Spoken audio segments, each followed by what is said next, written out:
কিস্তির জন্য ব্র্যাক ব্যাংক অথবা গ্রামীণ ব্যাংকে গেলে এক সপ্তাহের মধ্যে এই কিস্তি দিয়া দেয়। তোমরা ডক্টর ইউনূস স্যারকে একটা কথা বলি, একটা দল যখন এতই নির্বাচন করে তাহলে কিস্তিতে নির্বাচনটা দিয়া দেন। মনে করেন বাংলাদেশের মধ্যে 300 আসন আছে, প্রত্যেক মাসে একটা করে আসনে নির্বাচন হইল, একটানা 300 মাস নির্বাচন হইল, 300 মাসে প্রায় 25 বছর গেল।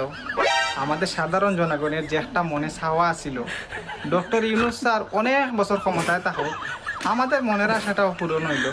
আর যারা নির্বাচন করে তারাও একটানা 300 মাস নির্বাচন করলো, 300 মাসে প্রায় 25 বছর গেল, তাদেরও নির্বাচনের শখটা মিটলো। তো এইরকম হইলে কিরকম একটু কমেন্টে জানাই।